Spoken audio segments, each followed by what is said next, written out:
भोपाल के हबीबगंज पुलिस ने शातिर चोर गिरोह का पर्दाफाश किया है। बता दें, राजधानी के हबीबगंज थाना इलाके में ब्यूटी पार्लर संचालित के फ्लैट में चोरी करने के लिए शातिर चोर बेंगलुरु से फ्लाइट पकड़कर साड़ू भाई के यहां भोपाल आया था, जहां उसने अपने साड़ू भाई और उसके साले के साथ मिलकर चोरी की योजना बनाई।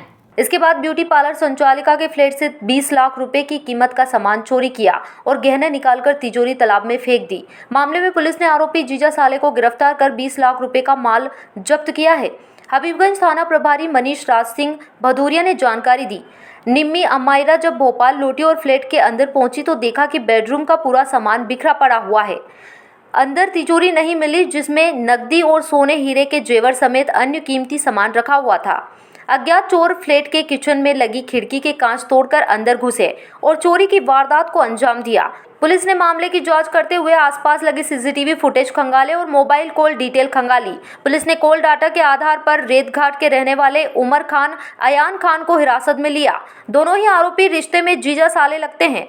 पूछताछ करने पर आरोपी उमेर द्वारा अपनी पत्नी आलिया साले अयान, बेंगलुरु में रहने वाले साड़ू भाई राहुल उर्फ रेहान और साले फिरोज के साथ योजना बनाकर चोरी की वारदात को अंजाम देना स्वीकार किया। क्या चोरी करने वाले नकद जनों को गिरफ्तार करा, कितने का माल था और चोरी की वारदात को अंजाम देते पहले क्या इन्होंने योजना बनाई कि किस तरह वारदात को अंजाम दिया? फरियादिया निम्मी अमायरा शेख हैं, ये E7 में रहती है। दिनांक 16 फरवरी को इन्होंने आके थाने पर रिपोर्ट किया था कि विगत 2 दिवस से वो इंदौर गई हुई थी काम से। जब वो दिनांक 16 को वो वापस आई तो उन्होंने देखा उनके फ्लैट में तिजोरी रखी हुई थी। तिजोरी में उनके ज्वेलरी वगैरह थे पुराने और कुछ नकदी पैसे थे। ये तिजोरी सही थी, गायब हो गया, चोरी हो गया था। तो रिपोर्ट पर से FIR दर्ज कर स्पेशल एक टीम गठित की गई थी और FIR दर्ज होते ही टीम तत्परता से उसमें लगी और काम करते रहे। उसमें कई दर्जनों CCTV फुटेज को खंगाला गया एवं तकनीकी विश्लेषण किया गया।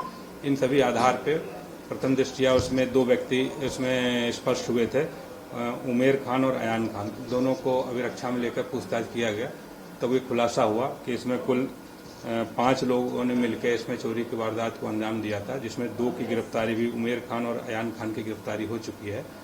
उनसे चोरी गया तिजोरी वो उन्होंने खानू गांव के पास बड़े तालाब में फेंक दिया था, तो वो उनके मेमोरेंडम पे बरामद किया गया है।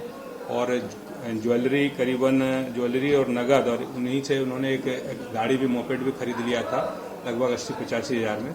ये मोपेड इस प्रकार कुल लगभग 20 लाख रुपये का मतरूका दोनों कब्जन से बरामद करने में सफलता प्राप्त हुई। इसमें कुछ कर्नाटक, बेंगलुरु में बता रहे आरोपी।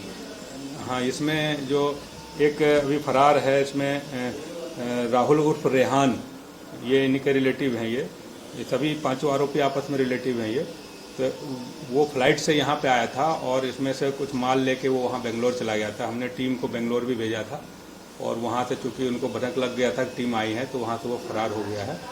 उसकी तलाश अभी कर रहे हैं। बैकग्राउंड क्या है इनका?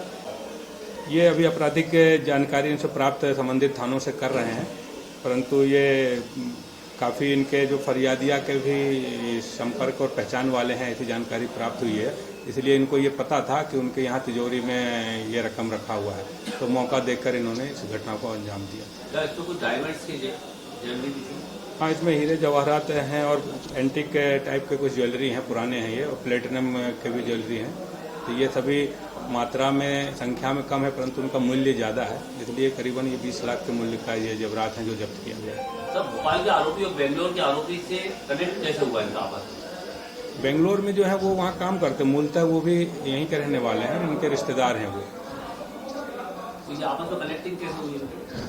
ये माल इनको मिला था, तो ये इनको लगा, डर रहा कि माल को कहाँ पे छिपाया जाए और कहाँ रखा जाए, तो उनसे संपर्क किया गया। तो वो फ्लाइट से आए थे और वो माल लेके वहाँ बेंगलोर चले गए थे। पुलिस से बचने के लिए उन्होंने इस प्रकार की एक व्यूह रचना इन्होंने किया था।